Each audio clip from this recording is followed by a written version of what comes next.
Following balances appeared in the books of Radhika Traders as on 1st April 2017. इस question में assets के balance दे रखे हैं and liabilities के बैलेंस दे रखे हैं। कुछ ट्रांजैक्शंस हैं अप्रैल के डेट में। इस क्वेश्चन को लगाने से पहले कुछ क्लेरिफिकेशन रिक्वायर्ड है, आइए उसको समझते हैं।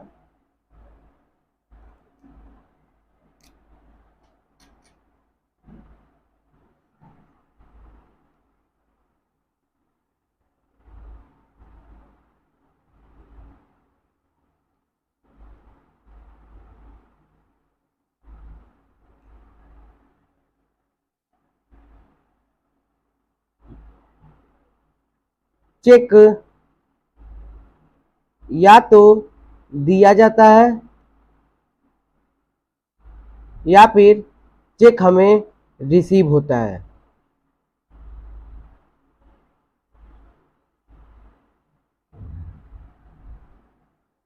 चेक जब दिया जाता है तो चाहे चेक सामने वाली पार्टी ने अपने बैंक में प्रेजेंट किया है या फिर नहीं किया है, हम हमेशा यह मानेंगे कि जो चेक है वो सामने वाला पार्टी बैंक में कभी ना कभी प्रेजेंट करेगा।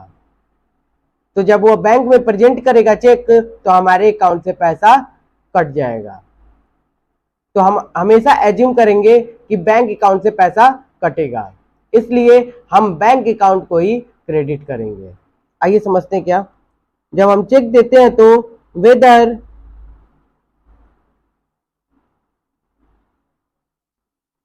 Check is presented for payment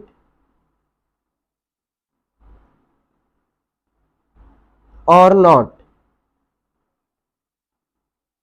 चाहे चेक प्रेजेंट किया गया है या फिर नहीं किया गया है, हम हमेशा यह मानेंगे कि चेक को प्रेजेंट किया गया है। Assume presented for payment.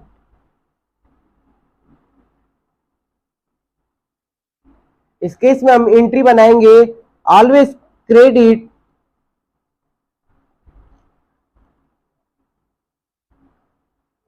To bank account.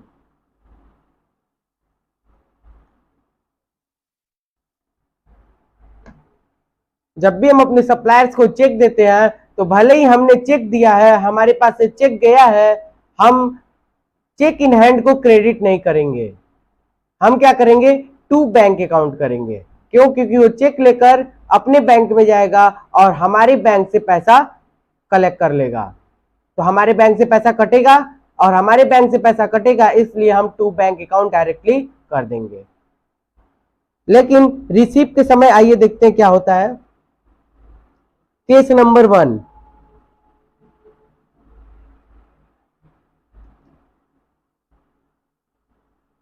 Add to send in bank.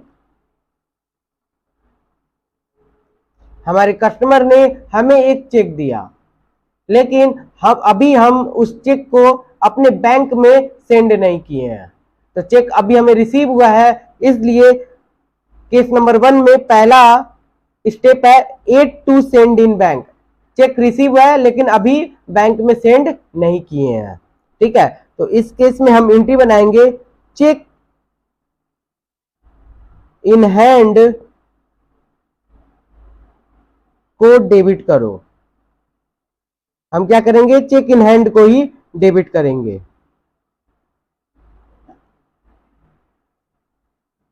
जब चेक को एक्चुअली जब बैंक में हम सेंड कर देंगे तब हम क्या करेंगे देखते हैं।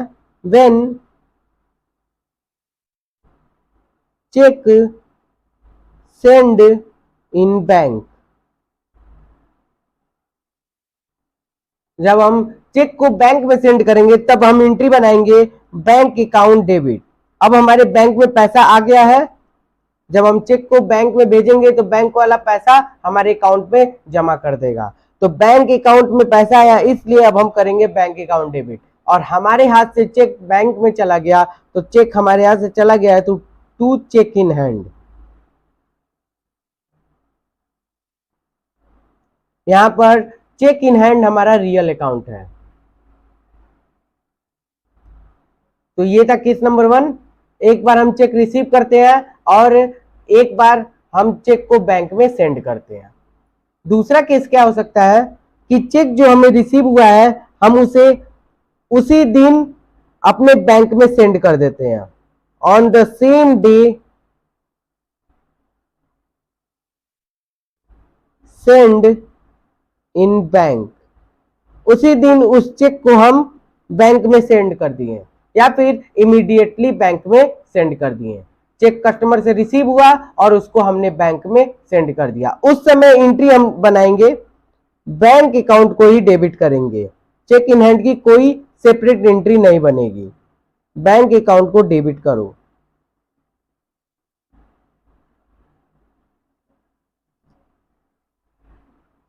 नोट करके लिखते हैं, नो सेपरेट एंट्री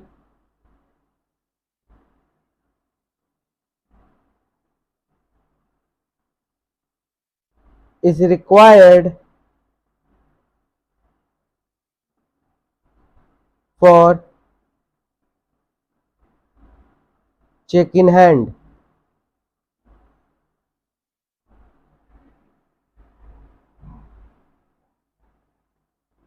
तीसरा केस बनेगा कि कस्टमर हमारे डायरेक्टली बिना हमें बताए हमारे अकाउंट में पैसा सेंड कर देते हैं।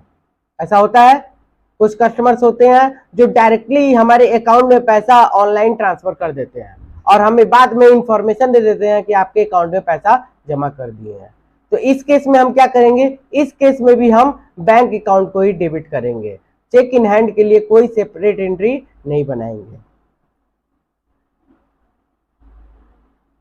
Check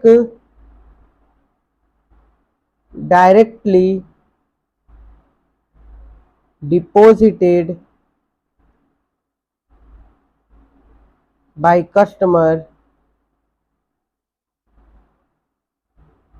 in our bank account।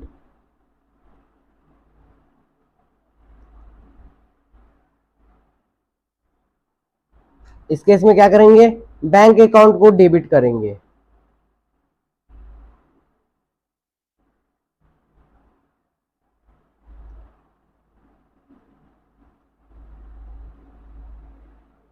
और यहां पर भी हम नोट लिखेंगे, नो सेपरेट एंट्री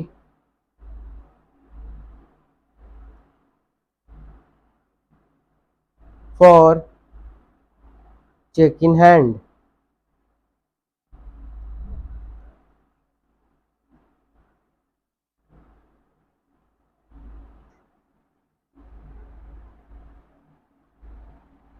नाउ आइए अब अपने क्वेश्चन को लगाते हैं।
ओपनिंग बैलेंसेस दे रखे हैं 1 अप्रैल के दिन का। सबसे पहले डेट भर लेते हैं, 2017 1 अप्रैल।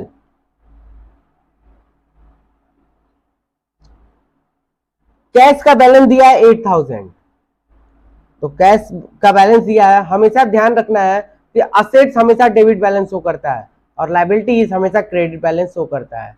तो असेट्स के बैलेंसेस दे रखे हैं, तो असेट्स के सारे बैलेंसेस डेबिट में ही हम दिखाएंगे, ठीक है।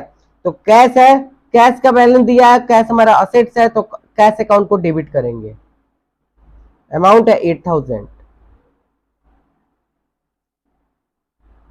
बैंक है, बैंक में बैलेंस दे रखा है 7000, तो बैंक अकाउंट को भी डेबिट करेंगे और अमाउंट लिखेंगे 7000। स्टॉक का अमाउंट है, स्टॉक अकाउंट डेबिट करेंगे 30,000। सेम लाइक डेटर का बैलेंस है 36,000, तो डेटर भी हमारे असेट्स है, डेटर अकाउंट डेबिट। डेटर के जो बैलेंस 36,000 है वो किस प्रकार से है, मोहन का जो बैलेंस है वो 10,000 का है, यानी कि मोहन से हमें 10,000 रुपए लेने हैं, ठीक है। मोहन हमारे डेटर्स हैं, मोहन हमारे देनदार हैं, मोहन हमारे कस्टमर हैं जिन्होंने अभी तक पैसा हमें पे नहीं किया है, ठीक है। सोहन भी हमारे कस्टमर है, अभी तक पैसा पे नहीं किए हैं, और दिनेश भी हमारे कस्टमर है, पैसा पे नहीं किए हैं। तो ओवरऑल में डेटर हमारे 36,000 है, ठीक है। तो डेटर अकाउंट डेबिट, और ये बैलेंस कैसे कैसे है, मोहन का बैलेंस है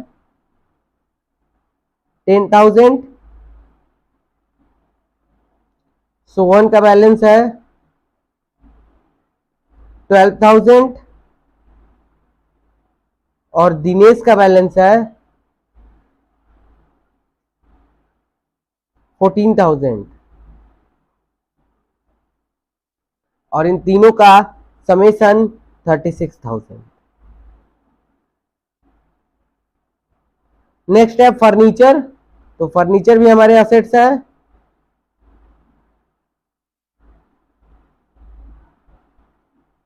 फर्नीचर अकाउंट डेबिट, अमाउंट है 5,000। एंड बिल्डिंग, बिल्डिंग भी हमारा असेट्स है, बिल्डिंग को भी डेबिट करेंगे 25,000 से। तो डेबिट साइड के तो सारे आइटम्स हमने नोट कर लिए हैं। अब लायबिलिटी साइड को देखते हैं। लायबिलिटी में क्रेडिटर है, क्रेडिटर का मतलब होता है जनरली सप्लायर, जिनसे हम गुड्स खरीदते हैं। तो एक है एक्स और एक है वाई, जिनको हम अब हमें पैसे देने हैं, ठीक है। तो 5,000 और 6,000 रुपए हमें देने हैं, टोटली 11,000 के क्रेडिटर्स हैं। लिखेंगे क्रेडिटर्स है तो लायबिलिटीज है, और ये क्रेडिट करेंगे हम टू क्रेडिटर अकाउंट, जिसमें एक्स का बैलेंस है 5,000 और वाई का बैलेंस है 6,000, और दोनों का एग्रीगेट समेशन है 11,000। नाउ डेबिट साइड और क्रेडिट साइड ये दोनों ही इक्वल होना चाहिए, लेकिन यहां पर इक्वल नहीं है। तो क्या करेंगे, जितना भी क्रेडिट साइड में कम है वो हमारा कैपिटल बन जाएगा, to capital account.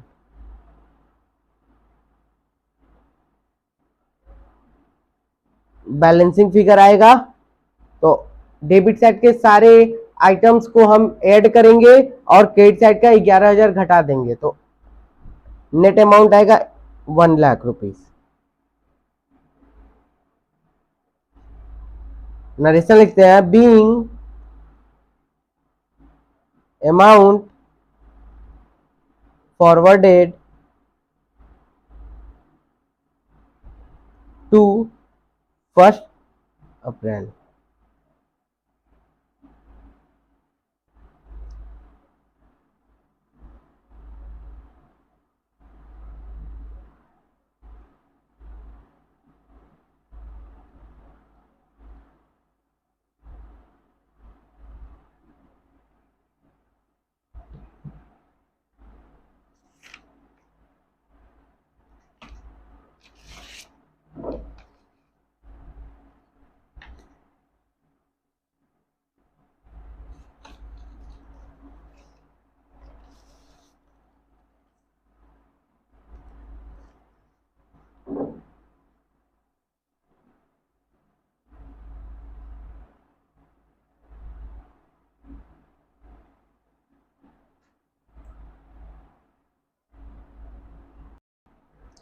Next entry देखते हैं 2 अप्रैल के डेट में।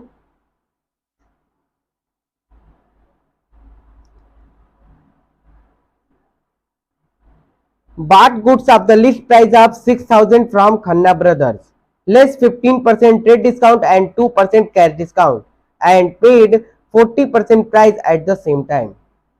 तो 40% पैसा हम पे कर रहे हैं, तो 40% के लिए पे कर रहे हैं, इसलिए 2 कैश भी होगा, और बैलेंस जो नहीं पे किए 60%, इसके लिए हम खन्ना ब्रदर्स को क्रेडिटर बना लेंगे। तो करेंगे, चलिए आइए देखते हैं। गुड्स परचेज किए हैं तो परचेज अकाउंट डेबिट, ठीक है। सबसे पहले अमाउंट ब्रॉट फॉरवर्ड कर लेते हैं।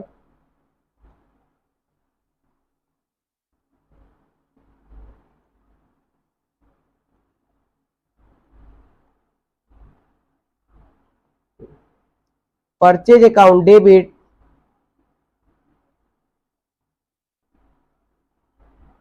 और कैश पे किए हैं तो 2 कैश, कैश हमारे पास से चला जाएगा। और यहां पर कैश डिस्काउंट की भी बात किया है, तो कैश डिस्काउंट हमें रिसीव होगा, तो 2 डिस्काउंट रिसीव, और 60% पैसा हमने नहीं पे किया है, तो Khanna brothers is the creditors, तो खन्ना ब्रदर्स का नाम हम लिख देंगे।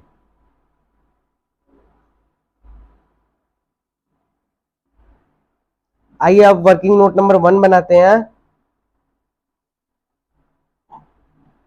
गुड्स है जिसका लिस्ट प्राइस है 6,000,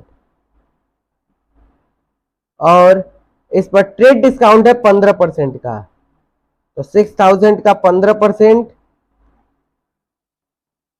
900 माइनस करेंगे 5,100। अब 5,100 का 40% पे हो रहा है, तो 40% पे कितना होगा 5,100 का 2,040, और 60% जो होगा वो होगा 3,060। कैश डिस्काउंट हमेशा इमीडिएट पेमेंट पर ही हमें मिलता है, तो इमीडिएट पेमेंट 40% का है, तो 40% पे ही 2% का मिलेगा, तो कैश डिस्काउंट 2,040 का 2%, अमाउंट आएगा 41 रुपीज, और नेट अमाउंट आएगा जो कि हमने पे कर रखा है 1,999। आइए अमाउंट को फिल कर लेते हैं। ट्रेड डिस्काउंट काटने के बाद जो नेट अमाउंट है दैट इज 5,100, यही हमने परचेज किया है,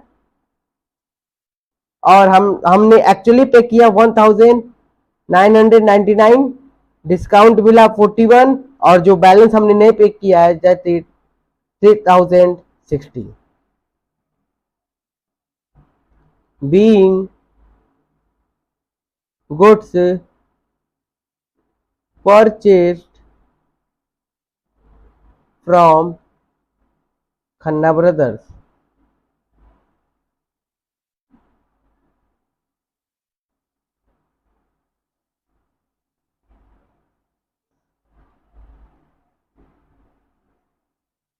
नेक्स्ट एंट्री है 3 तारीख के डेट में,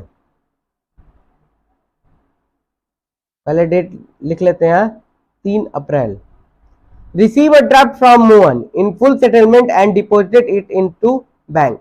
हमने मोहन से एक ड्राफ्ट रिसीव किया, यहां ड्राफ्ट का मतलब आप चेक समझ सकते हो, एक चेक रिसीव किया मोहन से और फुल सेटल करना है उनके अकाउंट को फुल्ली सेटल कर देना है, ठीक है, मतलब उनके अकाउंट को बंद कर देना है, and deposit it into bank, और उसी दिन वो जो चेक वो ड्राफ्ट हमें रिसीव हुआ हम बैंक में सेंड कर देंगे। तो जरा देखते हैं मोहन का बैलेंस कितना है।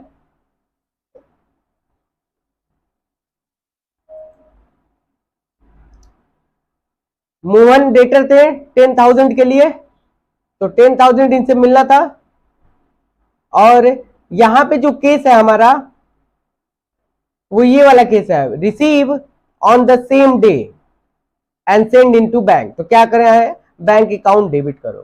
ठीक है, डायरेक्टली हम बैंक अकाउंट को ही डेबिट करेंगे। तो चलिए देखते हैं। मोहन का बैलेंस है 10,000 का और मिला है 9,750। तो पैसा आया है 9,750, तो बैंक अकाउंट डेबिट। क्यों बैंक अकाउंट डेबिट किए? क्योंकि उसी दिन हमने उस ड्राफ्ट को अपने बैंक में सेंड कर दिया है। ठीक है, अगर उस दिन नहीं सेंड किए होते तो हम चेक इन हैंड को डेबिट करते हैं। तो बैंक अकाउंट डेबिट 9,750। कितना हमको नहीं मिला? 250 रुपए। तो यानी कि हमने उसको डिस्काउंट अलाउ किया है, हमारे लिए एक्सपेंस हो गया, डिस्काउंट अलाउड डेबिट 250। ठीक है, और पैसा देने वाला कौन है? टू मोहन। मोहन के अकाउंट को फुल्ली सेटल कर देते हैं 10,000 से।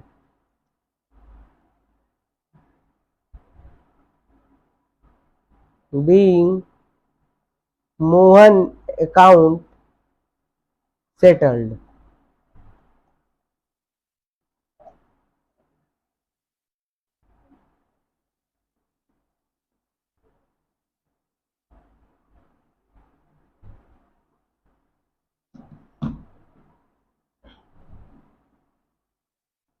नेक्स्ट एंट्री है 5 तारीख के डेट में। आइए इसको देखते हैं। Purchase goods from Suresh of the list price of 8,000 at 20% trade discount and paid him by check। हमने सुरेश से गुड्स खरीदा है जिसका लिस्ट प्राइस है 8,000 और उसमें ट्रेड डिस्काउंट है 20% का।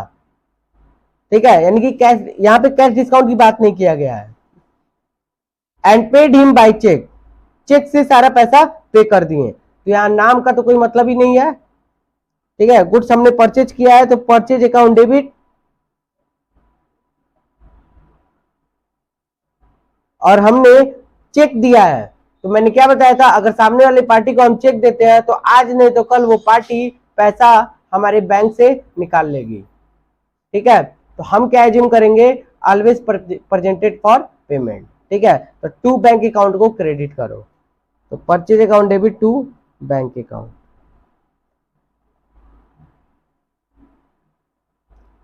कितना अमाउंट आएगा? वर्किंग नोट बनाते हैं। गुड्स है जिसका लिस्ट प्राइस है 8,000 और ट्रेड डिस्काउंट है 20%। तो अमाउंट होगा 1,600 और नेट अमाउंट होगा 6,400। इसको फिल कर देते हैं 6,400 and 6,400 being goods purchase.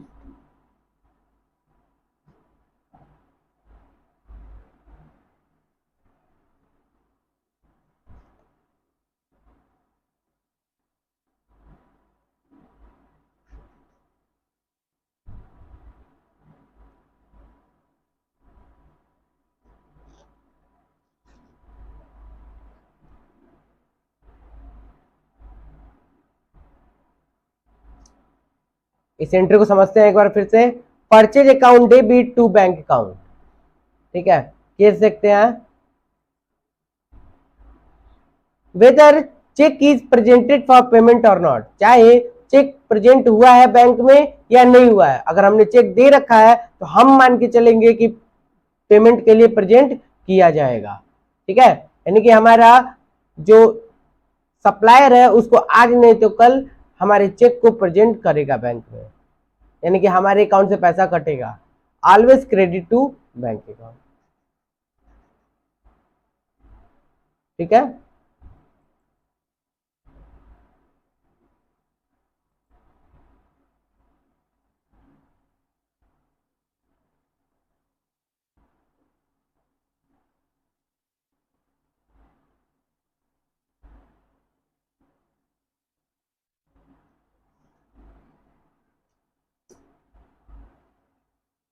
Next entry है 8 तारीख के डेट में। Sold goods and receive a cheque 25,000। Goods हमने सेल किया है और एक चेक रिसीव किया है 25,000 का। तो क्या करेंगे, यहां पर यह नहीं बताया है कि चेक को हम बैंक में सेंड कर रहे हैं कि नहीं। ठीक है, आगे क्या लिखा है, आगे वाली एंट्री में देखिए, deposited the above cheque into bank. तो 10 तारीख के डेट में उसको सेंड किया जा रहा है, तो आज की डेट में हमने चेक रिसीव किया है, तो चेक रिसीव किया है तो चेक इन हैंड को डेबिट करेंगे।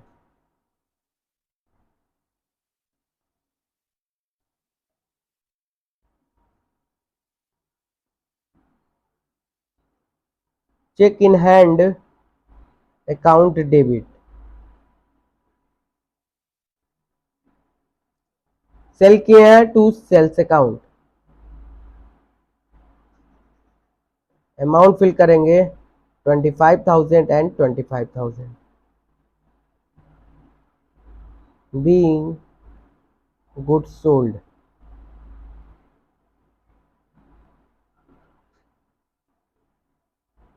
दस तारीख की डेट में की एंट्री देखते हैं अब, deposit the above cheque into bank account.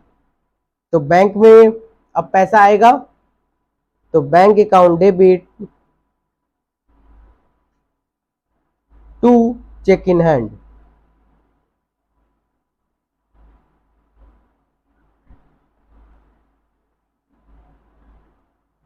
Amount होगा 25,000 एंड 25,000।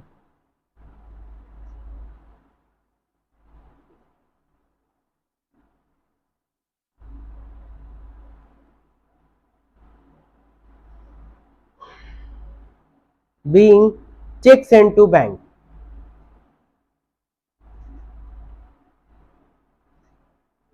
नेक्स्ट ट्रांजेक्शन है 12 तारीख की डेट में, सबसे पहले डेट भर देंगे,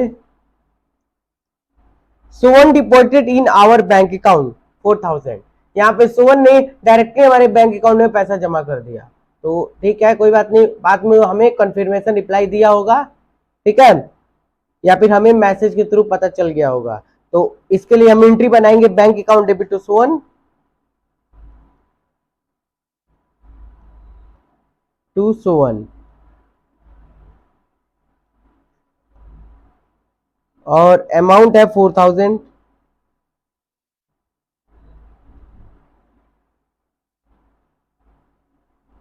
नरेशन बनाएंगे, being Sohan directly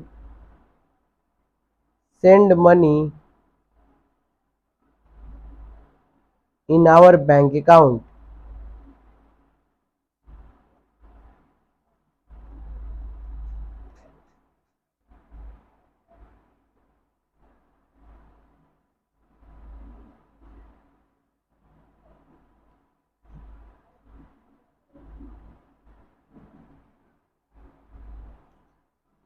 next entry है 16 तारीख के डेट में, paid income tax by cheque. Income tax पे हुआ है चेक के थ्रू 5600 रुपए का। तो इनकम टैक्स हमारे लिए क्या है, एक्सपेंस है, ठीक है, तो income tax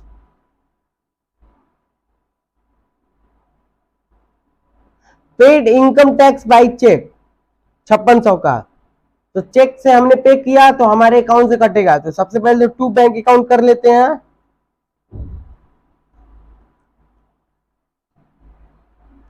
now income tax जो होता है वो ओनर का पर्सनल टैक्स होता है, ओनर के इनकम पे दिया जाने वाला टैक्स है।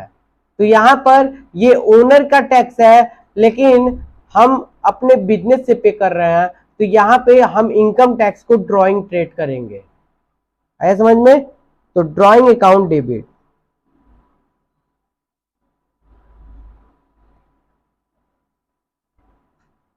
टू बैंक अकाउंट, अमाउंट होगा 5,600 being tax paid by cheque. Cheque से पे किए हैं और ये इनकम टैक्स है ओनर का पर्सनल टैक्स है, हम अपने बिजनेस से पे करा रहे हैं। ठीक है, ओनर और बिजनेस दो सेपरेट हम ट्रेड करते हैं वाइल अकाउंटिंग। ठीक है, अकाउंटिंग करते समय हम ओनर को और बिजनेस को दो अलग अलग पार्टीज हम ट्रेड करते हैं। तो यहाँ पर ओनर का टैक्स हम बिजनेस से पे कर रहे हैं, तो यहाँ पे हम ओनर का ड्राइंग ट्रेड करेंगे। ठीक है, ओनर ने पहले पैसा निकाला होगा, फिर बाद में अपना इनकम टैक्स पे किया होगा। तो drawing account debit to bank account.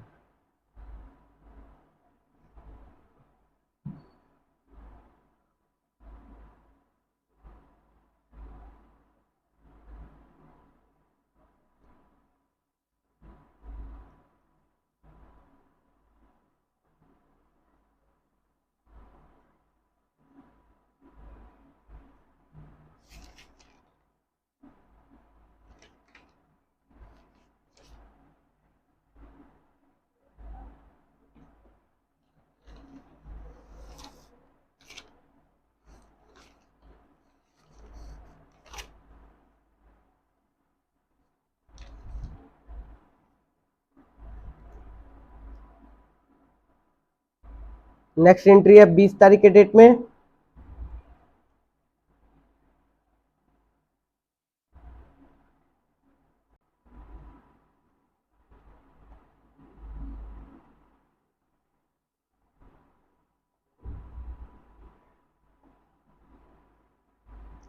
Date लिखते हैं 20 अप्रैल।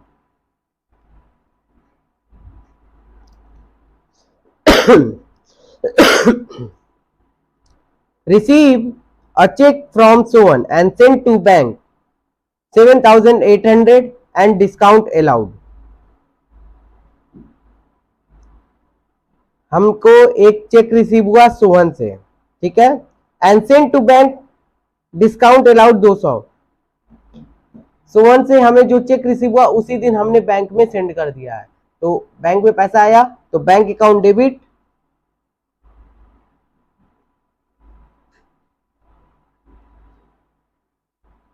मिला कितना है 7,800, तो 7,800 फिल कर लेते हैं। और हमने 200 रुपए का हमने डिस्काउंट अलाउ किया है, तो डिस्काउंट अलाउ हमारे लिए एक्सपेंस बनेगा।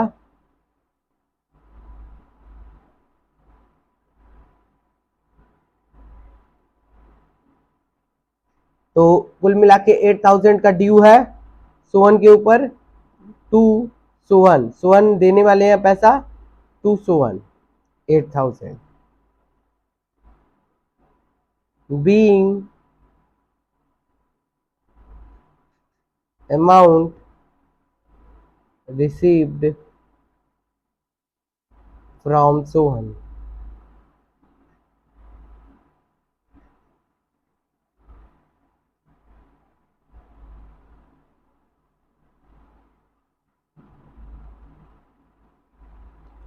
नेक्स्ट ट्रांजेक्शन है 21 तारीख के डेट में।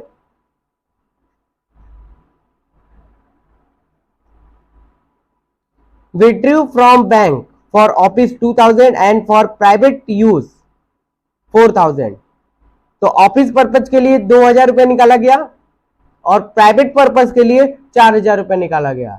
तो ऑफिस पर्पज के लिए जब पैसा बैंक से निकालेंगे तो कैश आएगा, बैंक से पैसा कटा और हमारे काउंटर में कैश आ जाएगा, तो कैश अकाउंट डेबिट 2,000। और 4,000 रुपए हम अपने पर्सनल प्राइवेट यूज के लिए पैसा निकाल लिए हैं, तो प्राइवेट खर्चों के लिए जब पैसा निकालेंगे तो क्या कहेगा drawing account debit.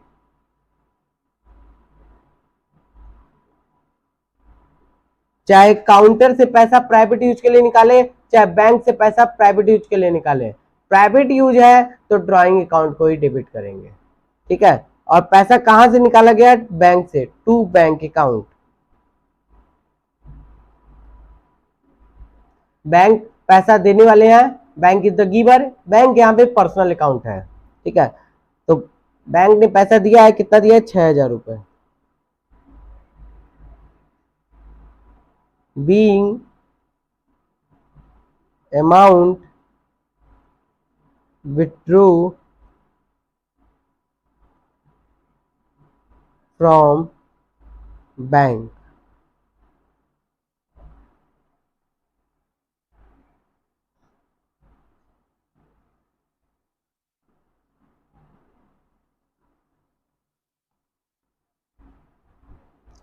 Next transaction है 23 तारीख के डेट में। Sent a cheque to X in full settlement of this account 4900। हमने एक्स को एक चेक सेंड किया है, कितने का? 4900 का। तो चेक रिसीव कौन करेगा? एक्स रिसीव करेंगे। तो एक्स इज द रिसीवर, तो एक्स के अकाउंट को डेबिट करेंगे, एक्स अकाउंट डेबिट। ठीक है। और कैसे हमने पैसा पे किया है? चेक के थ्रू पे किया है। तो चेक पे किया है तो आज नहीं तो कल पैसा कटेगा, इसलिए टू बैंक अकाउंट कर देंगे।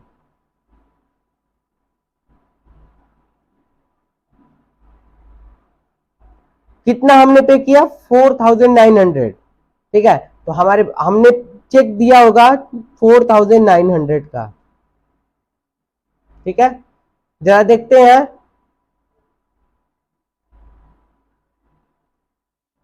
एक्स का बैलेंस कितना है? एक्स हमारे क्रेडिटर है, बैलेंस देखते हैं कितना है।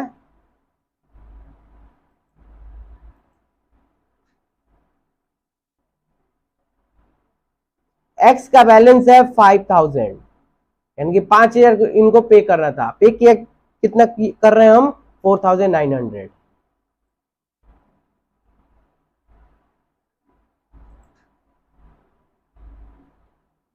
ठीक है।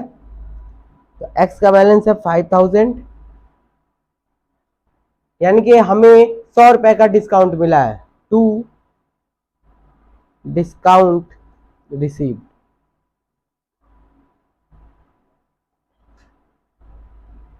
Being X account settled.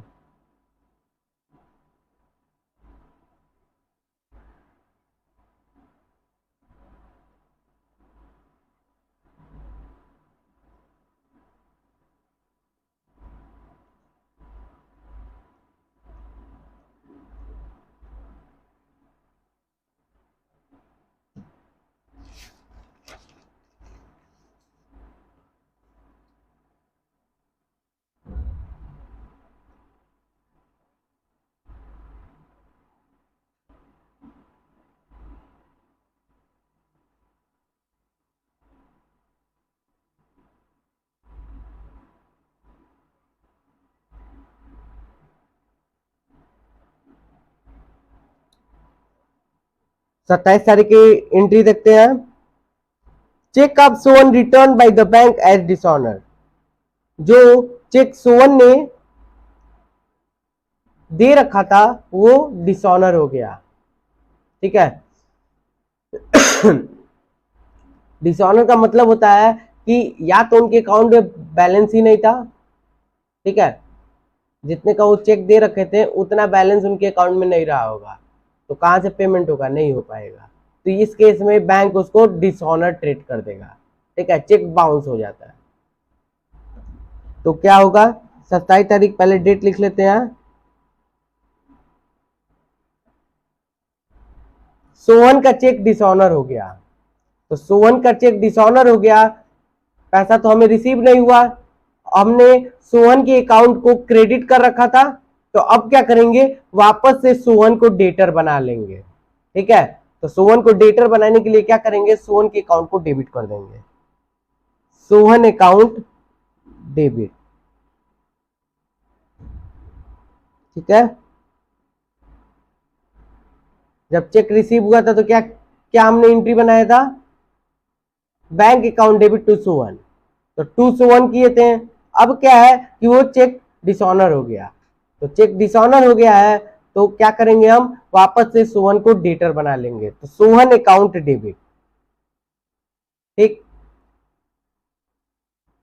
पैसा तो मिला नहीं, बैंक अकाउंट डेबिट किए थे, तो अब की बार हम क्या करेंगे? To bank account.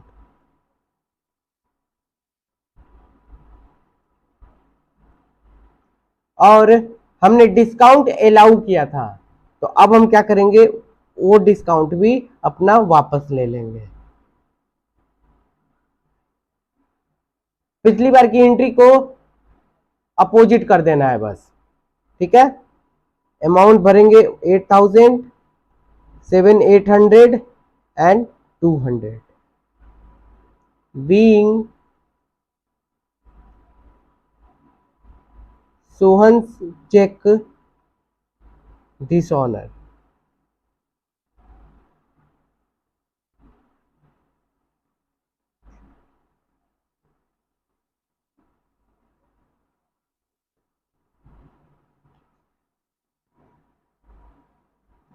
Next entry 28 तारीख के डेट में,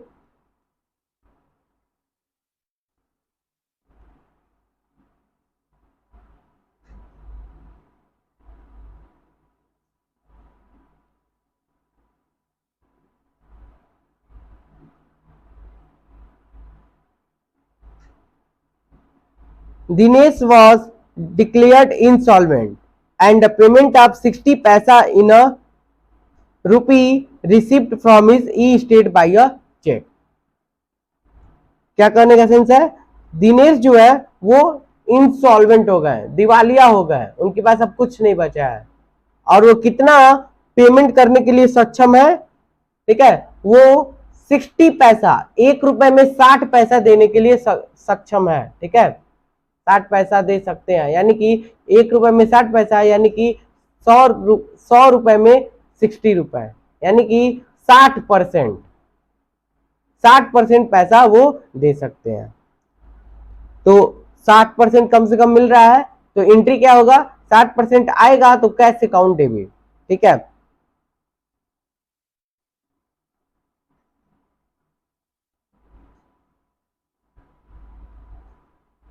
हमें दिनेश से चेक रिसीव होगा, तो चेक रिसीव होगा तो cheque in hand account debit.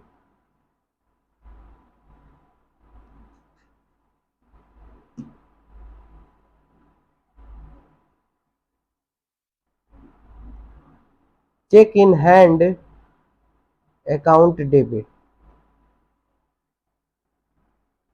तो 60 पैसा मिला है, 40 पैसे नहीं मिलेंगे, तो 40 पैसे नहीं मिलेंगे तो क्या है, वो हमारे लिए नुकसान है, तो इस नुकसान को हम कहते हैं बैड डेप्ट, ठीक है, बैड डेप्ट अकाउंट डेबिट।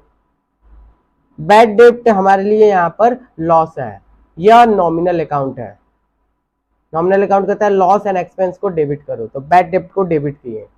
और चेक किससे मिलेगा, दिनेश से, to Dinesh, Dinesh is the giver, तो दिनेश को क्रेडिट कर देंगे। आइए अमाउंट फिल करने के लिए वर्किंग नोट बनाते हैं। दिनेश का अकाउंट है जिसका बैलेंस था 14,000,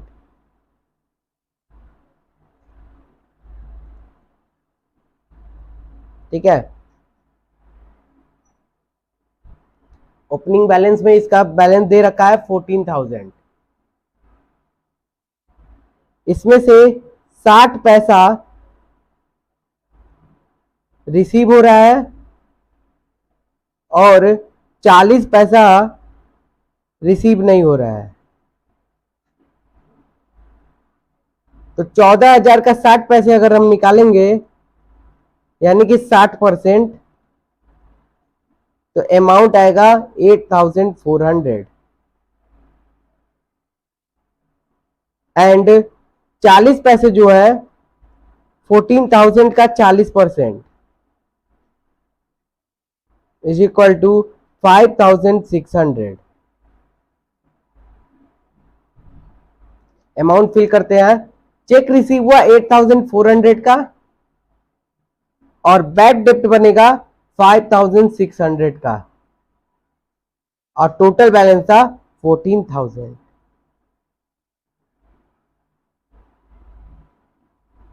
being Dinesh account settled,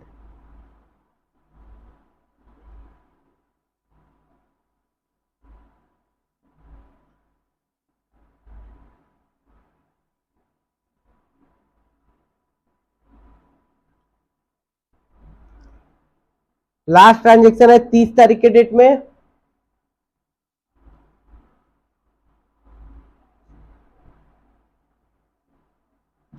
bank के अलाउड इंटरेस्ट, बैंक ने हमें इंटरेस्ट दिया है, ठीक है, तो इंटरेस्ट दिया है तो हमारे लिए क्या है, हमारे लिए इनकम है, तो हमारे बैंक का बैलेंस और बढ़ जाएगा, ठीक है। तो बैंक में और पैसा आया तो बैंक अकाउंट डेबिट, और इसका रीजन क्या है, पैसा बढ़ने का इंटरेस्ट, तो इंटरेस्ट है यहां पर हमारा क्या है, इनकम है, तो इंटरेस्ट इनकम है, तो इंटरेस्ट को, इंटरेस्ट हमारा इनकम है तो टू इंटरेस्ट, ठीक है, इंटरेस्ट रिसीव अमाउंट है 350 बीइंग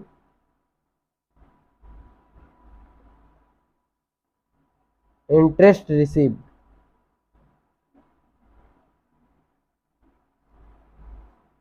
और 30 तारीख की डेट में कुछ एक्सपेंसेस है, रेंट है, ट्रेवलिंग एक्सपेंस है, और बस दो ही है, रेंट एंड ट्रेवलिंग एक्सपेंस। 1500 का है एंड 500 का है, तो ये दोनों हमारे लिए क्या है, एक्सपेंस है। तो सबसे पहले रेंट अकाउंट डेबिट करते हैं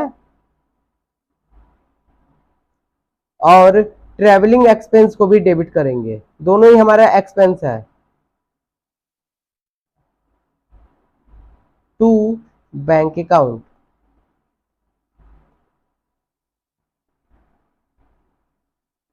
अमाउंट फिल करते हैं, रेंट का 1500 और ट्रैवलिंग एक्सपेंस का 500, कुल मिला के 2000 रुपए हमने पे किए हैं।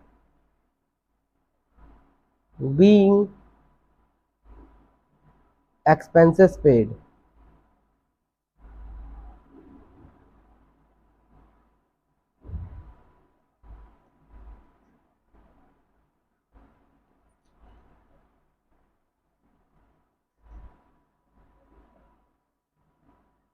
टोटल बैलेंस आएगा